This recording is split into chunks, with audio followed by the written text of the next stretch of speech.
Commander Jake Morrison stood on the bridge of the USS Nightfall. The ship moved through space like a ghost. Its black hull reflected no light. The crew had just finished checking the outer colonies. Everything seemed normal until Communications Officer Lisa Kane turned pale. "Sir, we have an emergency transmission from Earth Command," Lisa said. Her voice shook as she spoke. "The signal is breaking up, but I can make out some words." Jake walked over to her station. The static filled the bridge speakers. Through the noise, broken words came through. "Colony 7. Gone. No survivors." They came from the void. The bridge fell silent. Colony 7 housed over 2 million people. It was one of humanity's newest settlements built on a planet with perfect conditions for farming. Families had moved there to start new lives. "Get me Admiral Cross immediately," Jake ordered, "and set course for Earth. Maximum speed." The journey back to Earth took 3 days. During that time, more reports came in. Each one made the situation worse. Other colonies had gone silent. Ships sent to investigate never returned. Something was hunting humans across the galaxy. Admiral Henry Cross waited for Jake at Earth Command headquarters. The old man looked like he had not slept in days. His uniform was wrinkled, and his eyes were red. Behind him stood Dr. Patricia Wells, Earth's top expert on alien life forms. She held a tablet with data that made her hands shake. "Jake, what I'm about to show you must never leave this room," Admiral Cross said. "The footage we recovered from Colony 7 will change everything." The lights dimmed and a hologram appeared in the center of the room. Jake watched as Colony 7 came into view. The settlement looked peaceful. Children played in parks while their parents worked in gardens. Then the sky turned black. Ships appeared from nowhere. They were massive, dark vessels that seemed to bend light around them. The alien ships had no markings or visible weapons. They simply hung in space like death itself. What happened next made Jake sick. Beams of energy struck the planet's surface. But these were not normal weapons. They did not destroy buildings or dig craters. Instead, they made everything organic simply disappear. People, animals, plants, all turned to dust in seconds. The aliens were thorough. They hit every city, every farm, every small outpost. They even destroyed the orbital stations and mining facilities. When they finished, Colony 7 looked like a dead world that had never known life. "How many?" Jake asked. 2.3 million dead, Dr. Wells answered. "Men, women, children. They killed everyone and everything living, but they left all the buildings standing. They took nothing." Captain Greg Foster stepped forward. Jake knew Greg well. They had served together in the border wars against pirates. Greg was a tough man who never showed emotion, but now tears ran down his face. "My sister lived on Colony 7, Greg said. "She moved there with her husband and 2 kids. They wanted to grow food for the colonies." Admiral Cross activated another hologram. This one showed the alien ships. They were unlike anything humans had ever seen. The vessels seemed to be made of a metal that absorbed light. Their shape hurt to look at directly. "We call them the Zephyrian hegemony," Dr. Wells explained. "We found references to them in the Colony 7 computers. They sent a message before they attacked. The message was short and cold. It simply said that humans were a disease that would spread across the galaxy. The Zephyrians planned to cure this disease by killing every human alive. They don't want our planets or our resources," Dr. Wells continued. "They want us dead. All of us. They see humanity as something that must be removed completely." Jake felt anger build inside him. Humans had always tried to get along with other species. They traded fairly and shared their knowledge. They had built a peaceful civilization based on exploration and learning. "What do we know about their military?" Jake asked. "Their technology is far ahead of ours," Admiral Cross replied. "Their shields can stop our best weapons. Their ships move faster than anything in our fleet. In a direct fight, we would lose badly." The room stayed quiet for a long time. Jake thought about the 2 million people who died on Colony 7. He thought about Greg's sister and her family. He thought about all the other human settlements that might be next. "Sir, what are our orders?" Jake asked. Admiral Cross walked. to his desk and pulled out a sealed envelope. The envelope was marked with symbols that Jake had never seen before. It was black with red warnings written across it. "Jake, I'm activating Protocol Omega," the Admiral said. "This protocol has been secret for 50 years. Most of our own officers don't know it exists. It was created after we first met alien life. Our leaders knew that someday we might face an enemy we couldn't beat in open battle." Jake took the envelope. It felt heavy in his hands. "What is Protocol Omega?" he asked. "It's how humans fight when we can't win fairly," Admiral Cross replied. "It's based on every dirty trick our species learned in thousands of years of war. The Zephyrians think they're hunting helpless prey. They're about to learn what happens when you try to kill every human in the galaxy." The Admiral's eyes grew hard. "Take the Nightfall and begin Phase 1. You're going to teach these aliens why humans survived when bigger, stronger species went extinct. You're going to show them that when you try to destroy humanity completely, you don't get victory. You get something much worse." Jake opened the envelope and read the first page. The orders made him smile for the first time since hearing about Colony 7. The Zephyrians wanted to hunt humans. Now they would learn what it felt like to be hunted by the most dangerous predators the galaxy had ever known. 6 months had passed since Colony 7 died. The Zephyrians had struck 12 more human settlements. Each attack followed the same pattern. The alien ships would appear without warning, kill everything alive, then disappear. They left behind empty worlds with no trace of human life. Commander Morrison sat in his captain's chair aboard the USS Nightfall. His ship had been following Zephyrian fleets for weeks. The aliens could not see the Nightfall because of its advanced hiding technology. Morrison watched their movements and learned their patterns.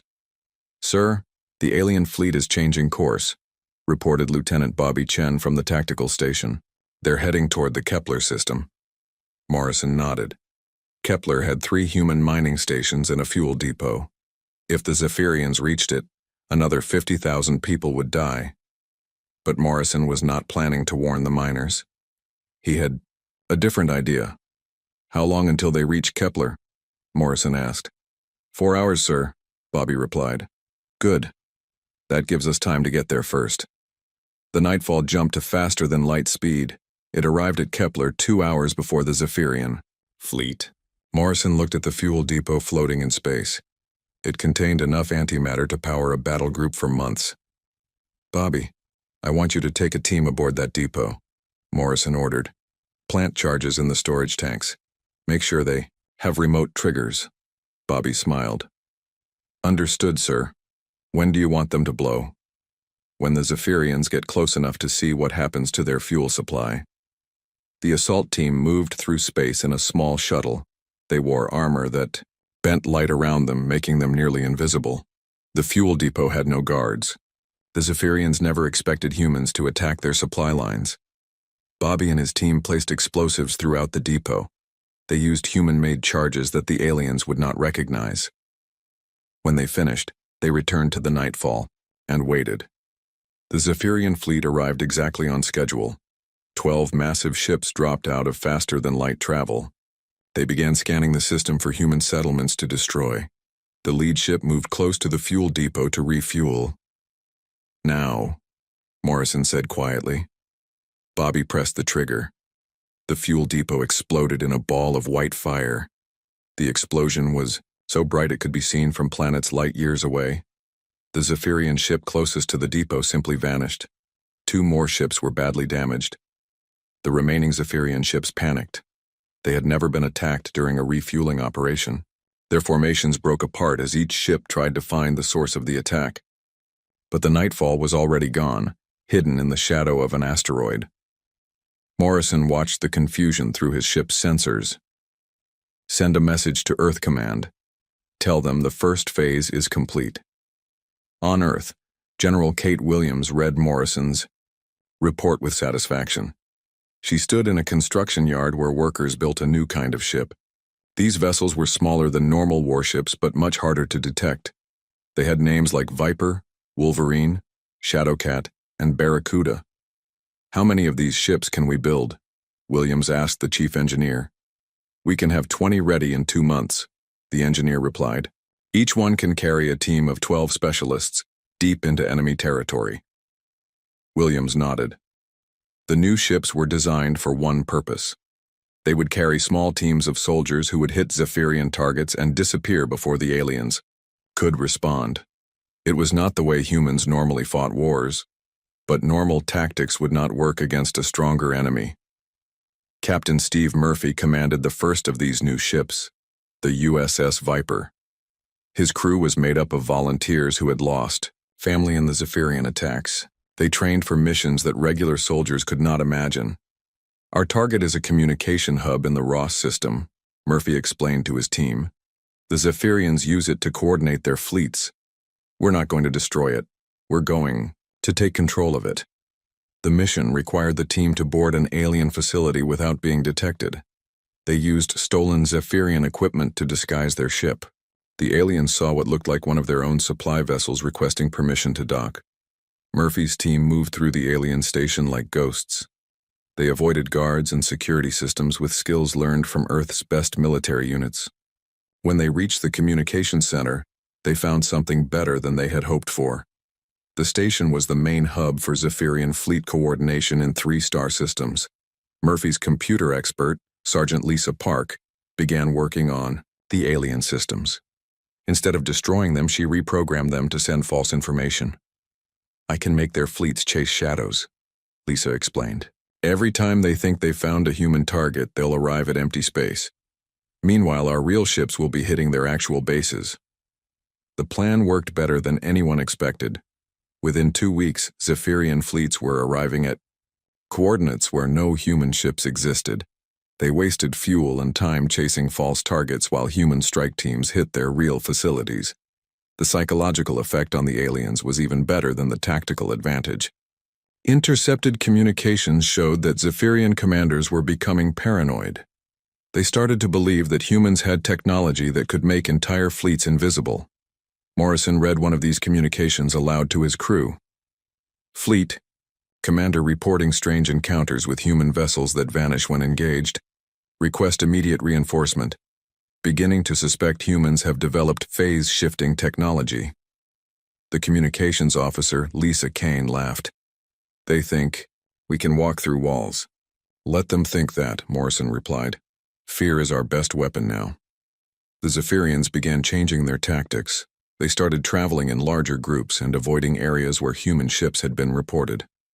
This made them predictable, which made them easier to ambush. Colonel Amy Foster led one of these ambushes. She was Greg Foster's sister and had joined the war after her brother died in a failed attempt to save a colony. Her team waited in the asteroid belt of the Tau system, hidden inside what looked like a large space rock. When a Zephyrian patrol entered the system, Amy's team attacked from 6 different directions. They used missiles that the aliens had never seen before. The weapons did not try to break through Zephyrian shields. Instead, they attached to the alien ships and began eating through the hull with acid. 3 Zephyrian ships were destroyed before they could even return fire. The 4th ship tried to retreat but found its engines failing. Amy's team had also used weapons that attacked the alien ship's power systems. The surviving Zephyrian ship sent out a distress call. The message was intercepted by human intelligence. It said that the ship had been attacked by phantom vessels that struck from the void itself. Dr. Patricia Wells studied these intercepted messages at Earth Command. She found something interesting in the way the Zephyrians described human attacks. They were beginning to use words that showed real fear. They're calling us the Shadow Plague, Wells reported to Admiral Cross. They think we're some kind of disease that infects space itself. They're more afraid of us now than angry. Admiral Cross smiled. It was the first time he had smiled since the war began. Good. Angry enemies fight harder. Afraid enemies make mistakes. The Zephyrians were indeed making mistakes. Their fear of invisible human ships made them group their fleets together for protection. This made them easier targets for the larger human operations that were now being planned. Morrison received orders for the next phase of operations. His job was no longer to harass enemy supply lines. Now he had to prove to the Zephyrians that nowhere in their empire was safe from human attack. Set course for the Vega system, Morrison ordered. It's time to hit them where they think they're strongest. The crew of the Nightfall prepared for their most dangerous mission yet. They were going to attack a Zephyrian military base that was defended by an entire battle fleet. But Morrison was not worried. The Zephyrians were learning to fear shadows, and humans were very good at fighting from the darkness. 1 year had passed since the first human colony died. The war had changed from desperate defense to something much more calculated. Admiral Jake Morrison now commanded all human stealth operations from a hidden base inside an asteroid belt. The base looked like a normal space rock from the outside, but inside it housed the most advanced military technology humanity had ever built. Colonel Amy Foster stood before a holographic map that showed Zephyrian positions across the galaxy. Red dots marked enemy fleets, bases, and communication centers. Over the past months, many of these dots had simply vanished. The aliens were learning what it meant to be hunted by humans. "The Proxima system is our next target," Amy explained to her team. "Intelligence reports that the Zephyrians have built their regional command center there. This facility coordinates all their military operations in 12 star systems." Technical Sergeant Ryan Blake studied the images of the alien base. It was massive, built into the surface of a dead moon. Thousands of Zephyrian soldiers protected it. Energy shields covered the entire facility. Any normal attack would be suicide. "How do we get inside?" Ryan asked. Amy smiled. "We don't break in. We walk through the front door." The plan required Ryan's team to disguise themselves as Zephyrian maintenance workers. Human intelligence had learned that the aliens used robotic workers for dangerous jobs. The robots all looked the same and moved in predictable patterns. With the right equipment, humans could copy these movements perfectly. Dr. Patricia Wells had spent months creating the disguise technology. She used captured alien equipment to build holographic projectors that could make humans look like Zephyrian workers. The disguises were so good that they fooled the alien security systems. "Remember, you must move exactly like they're robots," Wells warned Ryan's team. "No sudden movements, no talking.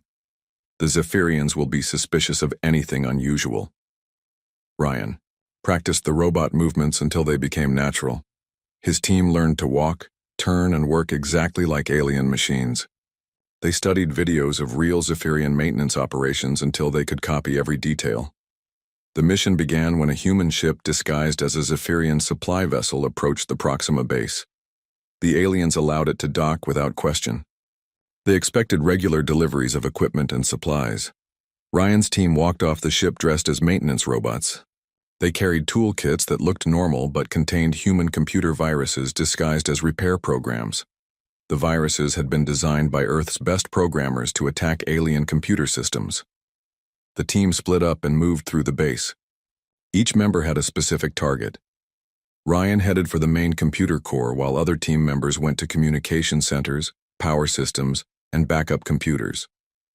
Getting to the computer core required Ryan to pass through several security checkpoints. Each time, guards scanned his disguise with alien sensors. The holographic projector held up perfectly. The guards saw exactly what they expected to see: another maintenance robot going about its duties. The computer core was a massive chamber filled with alien technology. Quantum processors hummed with the data of an entire military empire.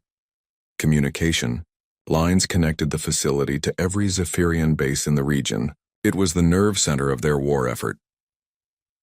Ryan connected his tools to the main computer system. To the alien sensors, it looked like a normal maintenance procedure. But Ryan was not repairing anything. He was planting viruses that would spread through the entire Zephyrian network. The viruses were special.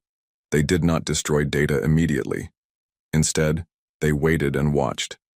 They learned how the alien systems worked. They copied themselves to every connected computer. Only when they were everywhere would they strike. Meanwhile, other human teams were working throughout the galaxy. The war had taught humanity to coordinate their attacks perfectly. While Ryan planted viruses in Proxima, other teams struck Zephyrian facilities in 6 different star systems. Captain Laura Price led a team that infiltrated a Zephyrian shipyard. They did not destroy the facility. Instead, they sabotaged the ships being built there. When the aliens tried to use these vessels, They would find that their weapons fired in random directions and their engines shut down without warning. Lieutenant Mike Carter's team targeted a training facility where new Zephyrian soldiers learned to fight. They replaced the training programs with false information. New alien soldiers would be taught tactics that made them easy targets for human forces. The coordinated attacks created chaos throughout the Zephyrian Empire, but the aliens did not realize they were under attack. The sabotage was so subtle that it looked like equipment failures and computer errors. Back on Earth, Admiral Morrison watched reports pour in from across the galaxy. The Zephyrians were making mistakes they had never made before. Their fleets were getting lost. Their supplies were being sent to the wrong places. Their commanders were receiving contradictory orders. "The viruses are working better than we hoped," reported Dr. Wells. "We're not just disrupting their communications, we're making them distrust their own technology." The breakthrough came when human intelligence intercepted a message from the Zephyrian High Command. The message ordered all fleet commanders to verify every order through 3 different communication channels. The aliens were becoming paranoid about their own systems. "They're starting to tear themselves apart," Morrison observed. "Fear is making them suspicious of everything." The situation got worse for the Zephyrians when the viruses finally activated simultaneously. Across hundreds of star systems, alien computer networks began corrupting their own data. Navigation systems sent ships to empty space. Weapon systems refused to fire. Supply computers deleted inventory records. The chaos was total. Zephyrian fleets found themselves stranded without fuel because their supply ships had been sent to the wrong coordinates. Military bases lost contact with each other. Some alien commanders began firing on their own forces, thinking they were human ships in disguise. Intelligence officer Nick Carter monitored Zephyrian communications from his station aboard a hidden human spy ship. The messages he intercepted showed the complete breakdown of alien military organization. "Listen to this," Nick announced to his crew. "Zephyrian Fleet Command to all units. We are experiencing widespread system failures. All operations are suspended until further notice. Do not trust automated systems. Verify all communications manually." But manual verification was impossible across an empire that spanned dozens of star systems. The Zephyrians had built their military around advanced technology. Without their computers and communication networks, they could not coordinate large-scale operations. Some alien commanders tried to continue the war using only basic communication methods. They sent messages on simple radio frequencies that humans could easily intercept. This made their plans obvious to human intelligence. Colonel Foster used this information to set up perfect ambushes. When Zephyrian fleets tried to attack human colonies, they found human ships waiting for them. The battles were brief and decisive. Confused alien crews could not coordinate their attacks against prepared human defenses. The psychological impact on the Zephyrians was devastating. Many alien soldiers began to believe that humans could read minds or predict the future. Some Zephyrian units retreated to their home systems and refused to leave, convinced that space itself had been infected by human influence. Morrison read a captured message that showed how completely the aliens had been broken. To High Command, request immediate withdrawal from human space. Our forces report supernatural activity. Equipment functions normally until humans approach, then fails completely. Recommend we abandon this war before the shadow plague spreads to our core worlds. The reference to shadow plague had become common in Zephyrian communications. They no longer saw humans as an enemy to be defeated. Instead, they viewed humanity as some kind of cosmic infection that corrupted everything it touched. Dr. Wells studied these messages with fascination. "They're beginning to mythologize us," she reported. "Some Zephyrian units think we're supernatural beings rather than another species. They believe we can appear and disappear at will." This belief made the aliens even more vulnerable. Units that encountered human forces often retreated immediately, convinced that fighting was hopeless. Some Zephyrian commanders ordered their ships to avoid any system where humans had been reported, even if those reports were months old. The final blow came when the viruses corrupted the central database on the Zephyrian homeworld. This database contained the military records, supply inventories, and personnel files for their entire empire. When the data was destroyed, the aliens lost track of their own forces. Morrison received a message from Earth Command that made him smile. Intelligence reports that the Zephyrian government has begun executing their own military commanders for incompetence. They don't realize their failures are caused by human sabotage. They think their officers have become cowards or traitors. The Zephyrian Empire was collapsing from within. Fear and paranoia had replaced military discipline. Their forces no longer trusted their equipment, their communications, or even each other. An empire that had once seemed invincible was tearing itself apart. Morrison prepared for the next phase of operations. The time for sabotage and psychological warfare was ending. Soon it would be time to finish what the Zephyrians had started. 2 years had passed since the war began. The Zephyrian hegemony, once the terror of the galaxy, was falling apart. Their empire stretched across hundreds of worlds, but their military could no longer function. Fear had replaced discipline. Paranoia had destroyed trust. The aliens who had tried to commit genocide were now afraid to leave their own planets. Admiral Morrison stood in the command center of his hidden base. Reports came in from across the galaxy showing the complete breakdown of Zephyrian civilization. Their colonies were in revolt. Their fleets hid in deep space, afraid to engage human forces. Their homeworld had become a fortress where leaders executed each other for suspected treason. "Sir, we've intercepted something important," announced Intelligence Officer Nick Carter. He held a data pad containing information that would change everything. This came from the deepest levels of Zephyrian High Command. It explains why they started this war. Morrison read the document with growing amazement. The genocide had not been about conquest or resources. The Zephyrians had discovered an ancient alien artifact that showed them visions of the future. In these visions, humanity spread across the galaxy and became the dominant species. The artifact had convinced them that humans were a threat that had to be destroyed before they became too powerful. "They attacked us because they were afraid of what we might become," Morrison said quietly. "They saw our potential and decided to kill us all before we could reach it." Dr. Wells studied the technical specifications included in the intercepted data. The artifact was described as a quantum prediction device built by a species that had died millions of years ago. It could show possible futures based on the development patterns of different civilizations. According to this, the artifact drove the Zephyrian leadership insane, Wells reported. Constant exposure to its visions created a paranoid obsession with preventing human expansion. They became convinced that our survival meant the end of all other life in the galaxy. The artifact was located in the most secure facility on the Zephyrian homeworld. Getting to it would require the deepest penetration mission in human history. Morrison knew that only one person could lead such a mission. Captain Laura Price had become humanity's greatest infiltration specialist. She had led dozens of missions deep into enemy territory. Her ship, the USS Ghost, was equipped with the most advanced stealth technology humans had ever developed. It could slip past any detection system the Zephyrians possessed. "Laura, I need you to reach their homeworld," Morrison explained. "The artifact that started this war is the key to ending it. We need to know what it really shows and why it made them try to kill us all." Laura assembled her team from volunteers who had proven themselves in the most dangerous operations.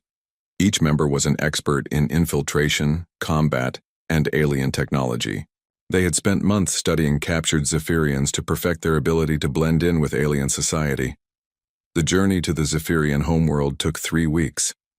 The USS Ghost traveled through routes that avoided all known alien patrol areas. The ship's stealth systems made it invisible to sensors, but the crew still moved carefully. One mistake would mean death for them and failure for humanity. As they approached the alien homeworld, Laura's team could see the paranoia that had consumed Zephyrian society.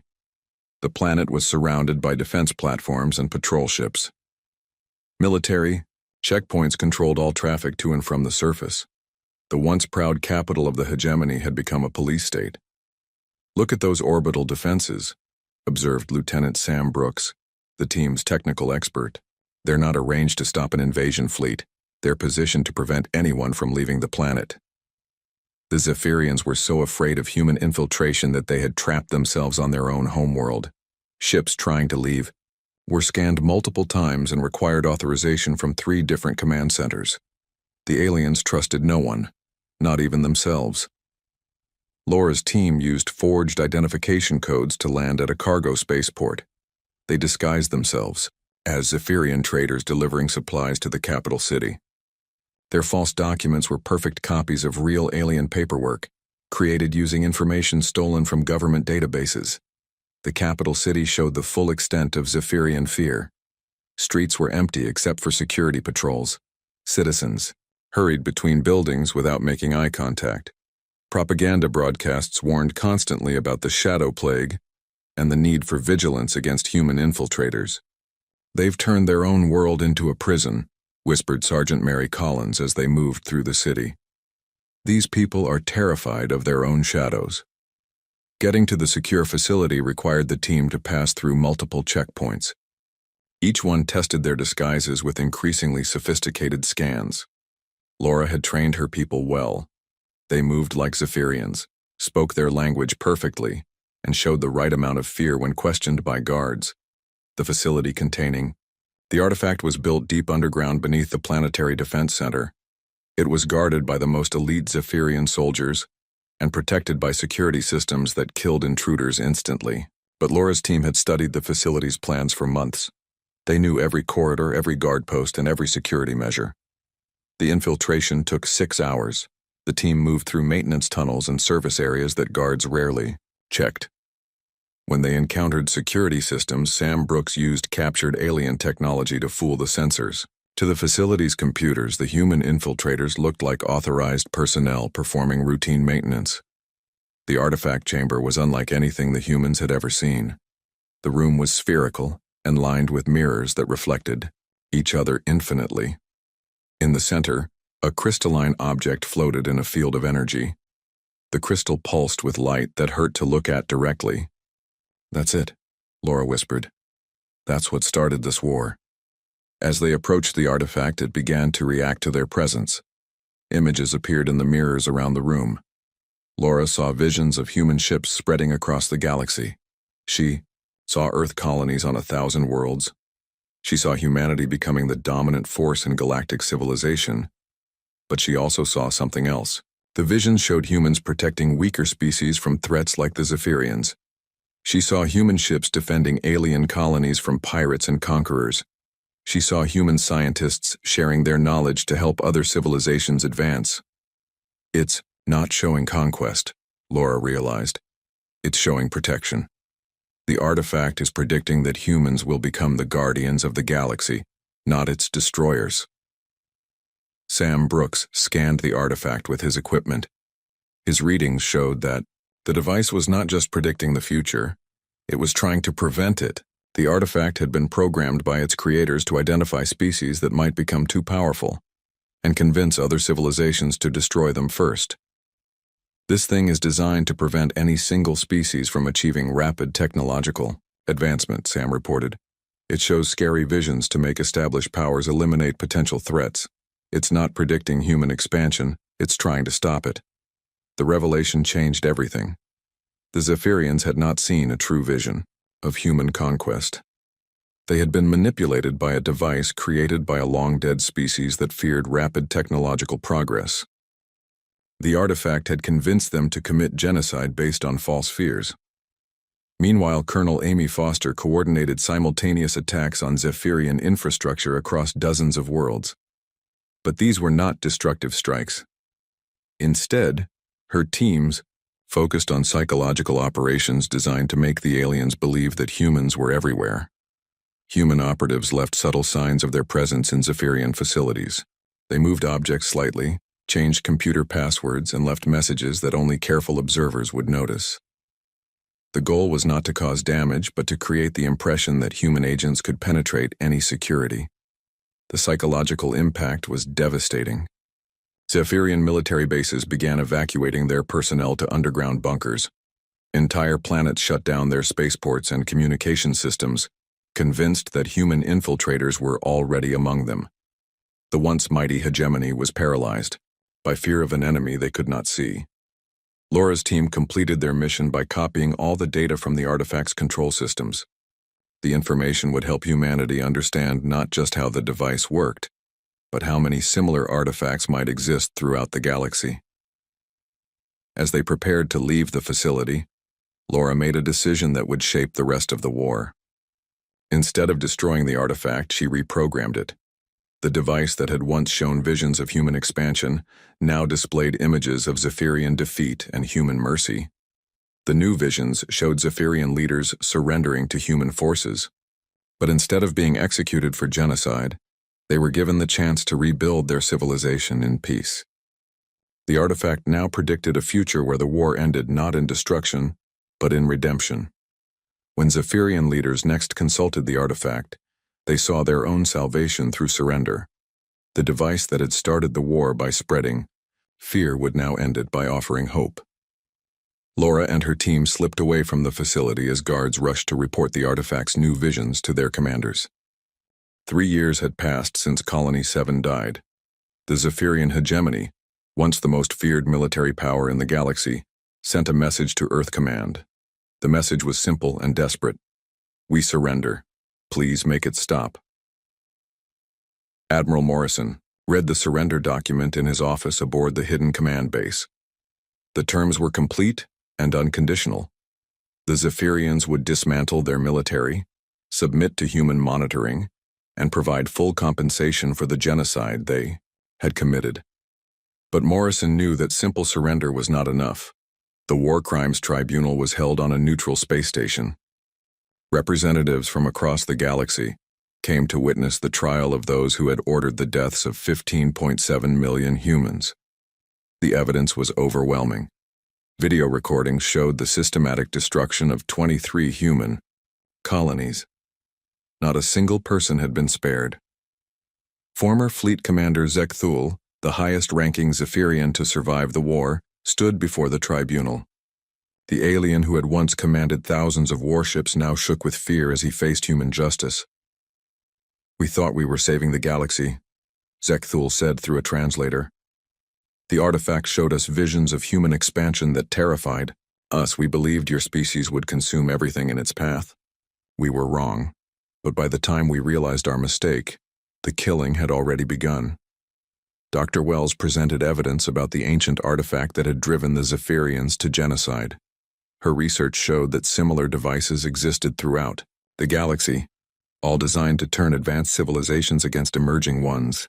The trial revealed that the Zephyrians had been manipulated by technology they did not understand. Colonel Amy Foster sat in the gallery watching the proceedings. She had lost her brother Greg in the early days of the war. Part of her wanted to see every Zephyrian leader executed, but she also understood that revenge would not bring back the dead or prevent future genocides. The tribunal reached its verdict after 3 weeks of testimony. The Zephyrian leaders were guilty of genocide, but their sentences took into account the artificial manipulation they had suffered. Most would spend their lives in prison, working to repair the damage their war had caused. But the real consequences of the war were not decided in any courtroom. They were being implemented across the galaxy by human operatives who had learned to move unseen through alien space. Admiral Morrison stood before the Galactic Council to explain humanity's new role in galactic civilization. The council chamber contained representatives from dozens of species, all of whom had heard stories about the shadow plague that had destroyed the mighty Zephyrian military. "Humanity accepts the responsibility that comes with our victory," Morrison announced. "We will ensure that no species ever again suffers the genocide that was attempted against us. We will watch, and we will remember, and we will act when necessary." The other species listened with mixed feelings.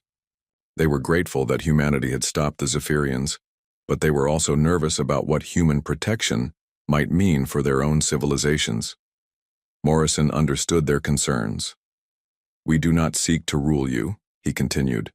"We seek only to ensure that the tools of genocide are never again used against any innocent people.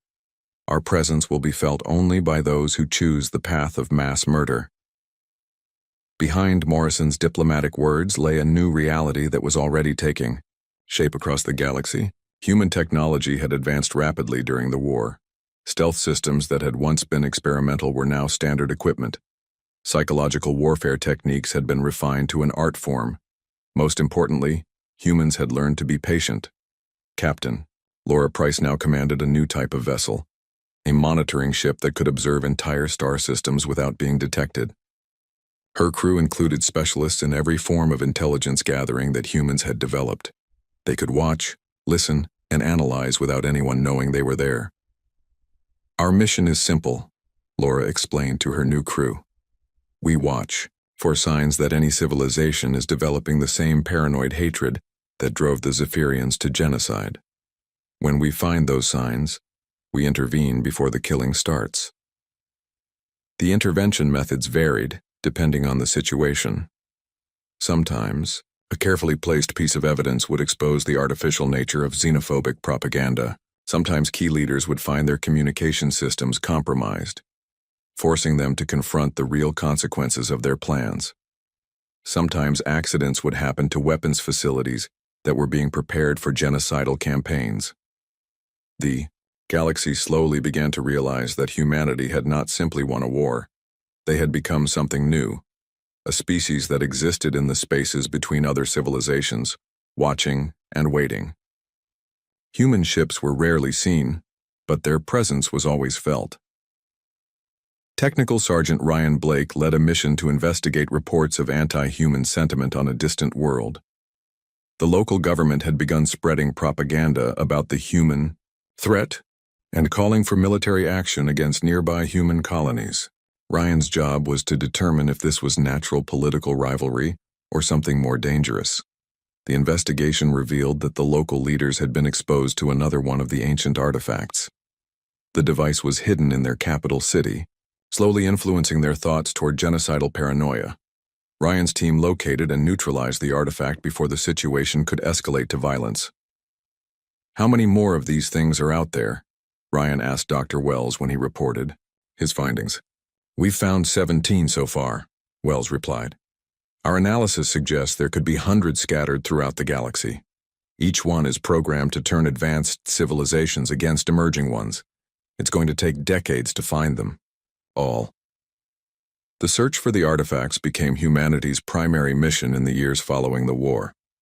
Human teams worked across the galaxy, often without the knowledge of local governments. They posed as traders, researchers, and tourists while secretly scanning for the energy signatures of the ancient devices.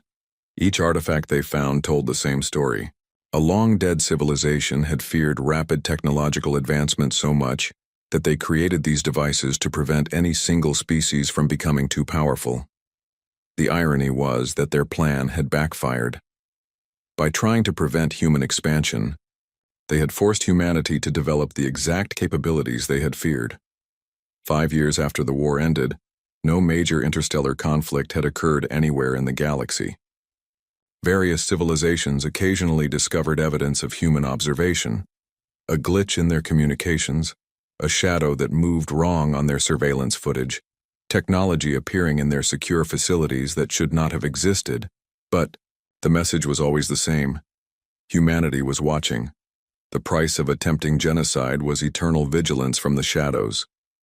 Admiral Morrison, now retired, wrote his memoirs in a small house on Earth. The final chapter contained a warning that would be read by leaders across the galaxy. They called us the Shadow Plague, and perhaps they were right. We are everywhere now, watching from the darkness between stars. Not as conquerors, but as guardians. We do not seek to rule other species or control their development. We seek only to ensure that no civilization ever again chooses the path of genocide. The galaxy learned too late that when you try to destroy humanity completely, you do not face our fleets or our weapons. You face something far worse. You face the endless shadow of our memory and our absolute determination to ensure that such horrors never succeed again. We remember every face of every person who died in the colonies. We remember every child who never got to grow up because of alien hatred. We remember, and we will never forgive those who choose genocide as a solution to their fears. But we also remember mercy.